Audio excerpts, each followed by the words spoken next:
April Hyderabad, తర్వాత విజయవాడ, వైజాగ్, తిరుపతిలలో మనం ఈ వేదిక మహావాస్తు క్లాసు కండక్ట్ చేయడం జరుగుతుంది. Hello friends, welcome back to our channel. ఈ రోజు మనతో ఉన్నారు బివిఎస్ఎస్ రెడ్డి గారు. సార్తో మాట్లాడదాం. నమస్కారం సార్. శుభోం విరాట్. సార్, ఎనర్జీ అనే విషయం ఉన్నప్పుడు అది ఎనర్జీ అనేది క్రియేటివ్ అవ్వదు, డెస్ట్రాయ్ అవ్వదు, అది ఎప్పుడు ట్రాన్స్ఫర్ అవుతూ ఉంటుంది. అయితే మనం కూడా ఎనర్జీని ఇచ్చిపుచ్చుకుంటూ ఉంటాము రకరకాల పనుల ద్వారా. ఇందులో డౌట్గా అడుగుతున్నాను, మన స్నేహితుల ఇంటికి వెళ్ళినా, లేకపోతే బంధువుల ఇంటికి వెళ్ళినా, లేదంటే మన ఆత్మీయుల ఇంటికి వెళ్ళినా ఉట్టి చేతిలో వెళ్ళకూడదు అంటుంటారు కదా, దీనికి ఎనర్జీ ట్రాన్స్ఫర్కి ఏదైనా లింక్ ఏదైనా ఉందా? శుభోం. Welcome to my home lucky home, వేదిక మహావాస్తు అండ్ మణిసూత్ర. ప్రతి ఇల్లు సిరి సంపదలతో, ధనధాన్యాలతో, ఆయురారోగ్యాలతో తొలతూగాలని ఆ యాగంటి ఉమామహేశ్వరుని ప్రార్థిస్తున్నాను. శివోం శ్రీమన్నారాయణ. ఎప్పుడైతే నేను ఈ ఆశీర్వచనం చెప్తుంటానో, నేను వాస్తు విజిట్లకు ఇంటికి వెళ్ళినప్పుడు అసలు కొన్నిసార్లు కళ్ళల్లోంచి నీళ్ళు వస్తాయి అంత ఆనందంతో. బయట బోర్డు రాసి పెట్టుకున్నారు, welcome to my home lucky home అని. See the words. నేను ఎప్పుడైతే లక్కీ హోమ్ అని నేను అంటున్నానో, ప్రతిసారి మీరు మా ఇల్లు లక్కీ హోమ్ అన్నాను అనుకోండి, ఆ లక్ ఎక్కడున్నా, పాతాళంలో ఉన్నా పైకి వచ్చి మీ ఇంట్లో కూర్చుంటారు. See that is the things. మనము మంచి పదాలని పలుకుతూ ఉండాలి, మంచి విషయాలను చెప్తూ ఉండాలి. అప్పుడు మంచి అనేది మీ చుట్టూ ఒక రక్షణ కవచంలో మిమ్మల్ని ఎప్పుడూ కాపాడుతూ ఉంటుంది. అందుకే తిరుపతిలో రాసి ఉంటారు, ధర్మో రక్షతి రక్షితః. ధర్మాన్ని కాపాడండి, ఆ ధర్మమే మిమ్మల్ని కాపాడుతుంది.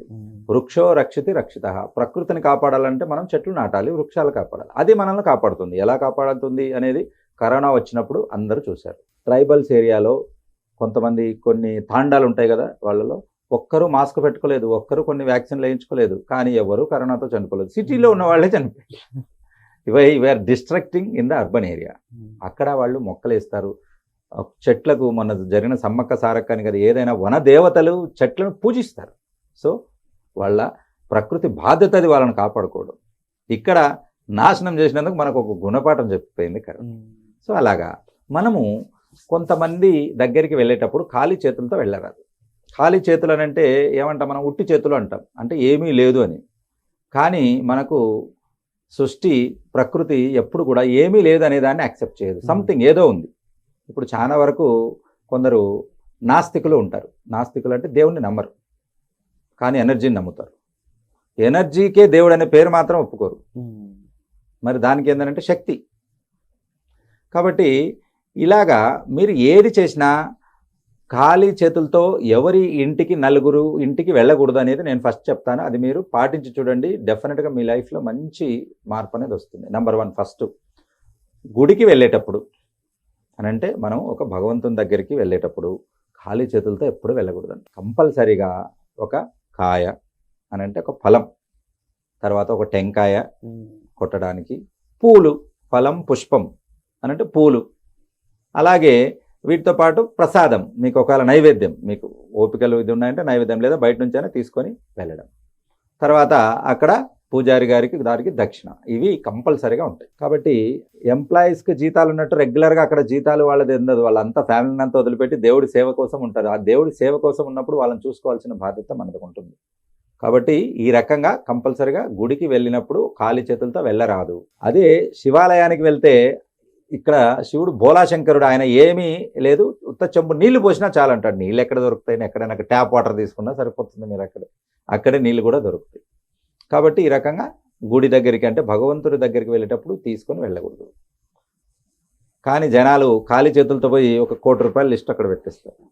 నాకు బంగ్లా కావాలి, కార్ కావాలి, మంచి అమ్మాయి కావాలి, లక్షల జాబ్ కావాలి, అన్నీ కావాలి అని చెప్పేసి ముక్కొని వచ్చేస్తారు. నేచర్ ఎప్పుడు కూడా ఎవరైతే ఇస్తారో వాళ్ళకి ఎక్కువగా ఇష్టపడుతుంది. భగవంతుడు కూడా అంతే, ఏదో ఒకటి ఉంటుంది మీలో ఇవ్వడానికి, అది ఇవ్వండి. ఓకే, ఒకటి భగవంతుడిది. నెక్స్ట్ గురువు గారి దగ్గరికి, మనకు విద్య నేర్పిన గురువు గారు, అలాగే మనకు గైడెన్స్ ఇచ్చిన మెంటరు, ఎవరైనా సరే గురువు గారు అని అంటే మనకు వాళ్లకు ఒక లింక్ అనేది ఉంటుంది. గురువు మనము చెప్పుకునేటప్పుడు కూడా మనం చెప్తాం కదా, తల్లిదండ్రుల కంటే ముందు గురువులు వస్తారు. సో కాబట్టి గురువును మనము బ్రహ్మతో పోలుస్తాం.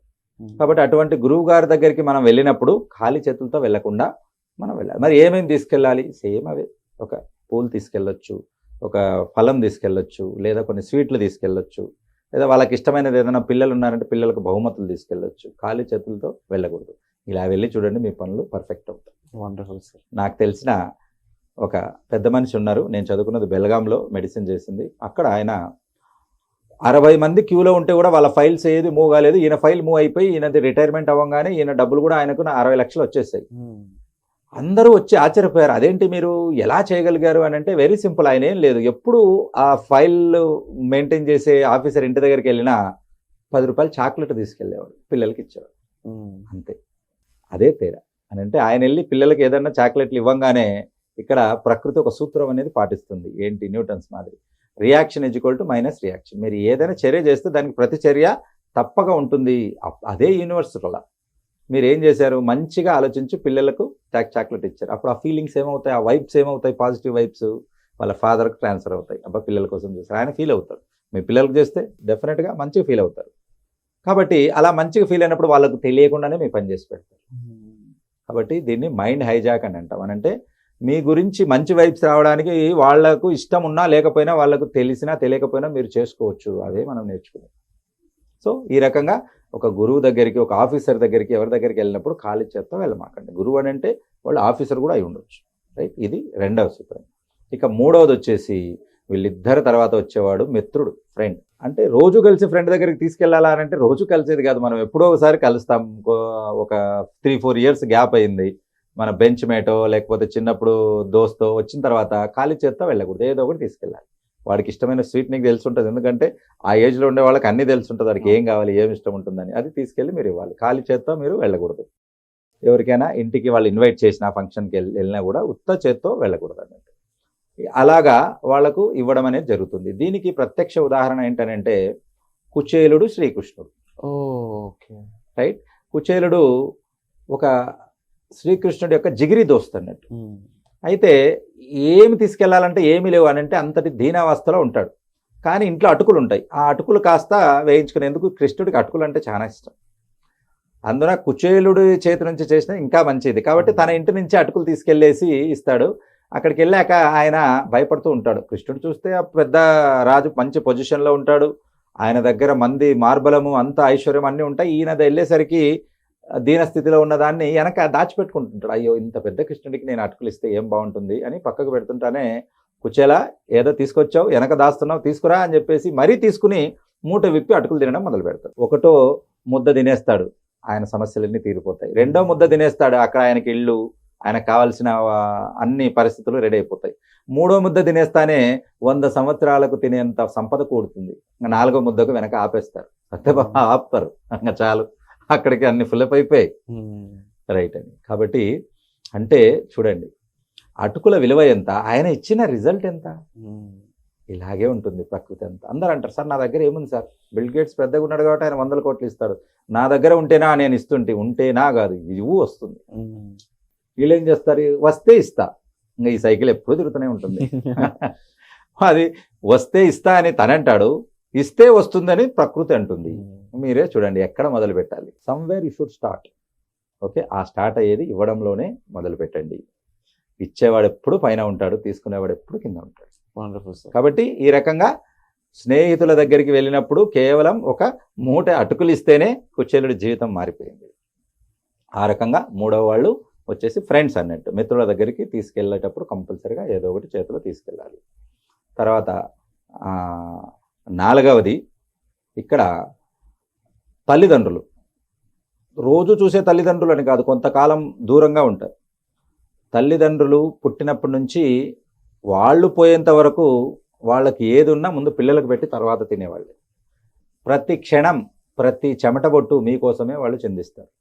కాబట్టి అటువంటి తల్లిదండ్రులకు కృతజ్ఞతాభావం కంపల్సరీ చూపించాలి. కాబట్టి కొంతకాలం దూరంగా ఉన్నప్పుడు మీరు హాస్టల్లో ఉండి ఉండొచ్చు, లేదా ఫారిన్లో ఉండి ఉండొచ్చు, లేదా ఒక కోర్స్ చేయడానికి పోయి ఉండొచ్చు, లేదా ఒక 10 డేస్ ఎక్కడికైనా బయటికి వెళ్ళండి. కానీ రిటర్న్ వెళ్ళేటప్పుడు కంపల్సరిగా వాళ్లకు సంబంధించినవి ఇష్టమైనవి ఏమైనా తీసుకెళ్ళొచ్చు. అది స్వీట్ కావచ్చు, లేదా ఇంకా ఏదైనా మంచి గిఫ్ట్లు కావచ్చు, లేదా వాళ్ళ ఏరియాకి సంబంధించినవి. ఇప్పుడు సిమ్లాకు అట్లాంటి వెళ్ళారు, వాళ్ళు స్వెటర్స్ కావచ్చు, వేసుకోవడానికి బట్టలు కావచ్చు, ఏవైనా కానీ తీసుకెళ్ళిస్తే ఇవన్నీ ఏంటంటే సర్ప్రైజ్. వాళ్ళకి ఇచ్చే ప్రైజెస్ సర్ప్రైజ్ అన్నట్టు. కాబట్టి ఆ సర్ప్రైజ్తో వచ్చే వైబ్స్ ఏవైతే ఉంటాయో ఆ వైబ్స్ మీ లైఫ్ని మార్చేస్తాయి. ఈ energy balancing and energy attraction ముఖ్యంగా వాటిలో ఇంకా చూసుకుంటే మనీ, లైఫ్, వాస్తు అయి ఉండొచ్చు, ఓవరాల్ వీటన్నిటికీ సంబంధించి ఒక వర్క్షాప్ చేయబోతున్నారు 21 ఏప్రిల్ రోజున. అది ఏ విధంగా ఉండబోతుంది, ఏ విధమైన ఎక్స్పెక్టేషన్ మేము పెట్టుకోవచ్చు అంటారు? ఇక్కడ ప్రకృతిలో అన్నీ ఉన్నాయి. మనము ఎలా తీసుకోవాలో తెలియాలి అంతే. ఎంత తీసుకోవాలో కూడా తెలియాలి. కాబట్టి అతిగా తింటే అజీర్ణమైనట్టు మనము ఎంతవరకు భరించగలుగుతామో, ఎంతవరకు బరువు బాధ్యత మోయగలుగుతామో అంతవరకు మనం తీసుకొని ఈ పర్పస్ ఏదైతే ఉంటుందో హ్యూమన్ లైఫ్ది దాన్ని ఫుల్ఫిల్ చేసుకోవాలి. ఓకే. కాబట్టి వాటి గురించి మనం తెలుసుకోవడం అనేది జరుగుతుంది. ఈ మనం చేసే క్లాసెస్ వాస్తు, అలాగే మనీ అట్రాక్షన్, డెబిట్ మేనేజ్మెంట్, తర్వాత రియల్ ఎస్టేట్ వాస్తు, అలాగే హోరా శాస్త్ర గురించి దీంట్లో చెప్పడం అనేది జరుగుతుంది. ఇవి ఇక్కడ ఏప్రిల్ హైదరాబాదు, తర్వాత విజయవాడ, వైజాగ్, తిరుపతిలో కండక్ట్ చేయడం జరుగుతుంది. ఈ ఏరియాలో వాస్తు విజిట్ కావాలనుకున్న వాళ్ళు కూడా కింద కనపడిన నంబర్లకు బుక్ చేసుకోవచ్చు. ఎందుకంటే క్లాస్కి వచ్చే డేట్ కంటే ఒక 2 days అక్కడ మనకు విజిట్ల కోసం మనం వస్తున్నాం. కాబట్టి అవకాశం ఉన్న వాళ్ళు ఆ సర్వీస్ కూడా మనం ఉపయోగించుకోవచ్చు అన్నట్టు. Wonderful sir. సో ఈ ఏప్రిల్ రోజున హైదరాబాద్లో జరిగిపోయే క్లాస్ ఏదైతే ఉందో అది ఆఫ్లైన్ అండ్ ఆన్లైన్ రెండు పరంగా జరుగుతుంది. కాబట్టి మీకు దీనికి సంబంధించిన పూర్తి డీటెయిల్స్ కోసం మీరు డిస్ప్లే అవుతున్న నెంబర్స్ కాల్ చేసి మీరు ఇన్ఫర్మేషన్ తీసుకోవచ్చు. ఇందులో మరొక సర్ప్రైజ్ ఏంటి అంటే చాలా వాల్యుబుల్ గిఫ్ట్స్ అనేవి ఇందులో పార్టిసిపేట్ చేయడం ద్వారా మీరు పొందొచ్చు. వాటికి సంబంధించిన డీటెయిల్స్ కూడా మీరు డిస్ప్లే అవుతున్న నెంబర్స్ కాల్ చేసి వెంటనే ఇన్ఫర్మేషన్ తీసుకోండి. Thank you so much sir. Shiva April Hyderabad, తర్వాత విజయవాడ, వైజాగ్, తిరుపతిలలో మనం ఈ వేదిక్ మహావాస్తు క్లాసు కండక్ట్ చేయడం జరుగుతుంది. సుమన్ టీవీలో మీ పర్సనల్ అండ్ బిజినెస్ ప్రమోషన్స్ కోసం కింది నెంబర్కి కాంటాక్ట్ చేయండి.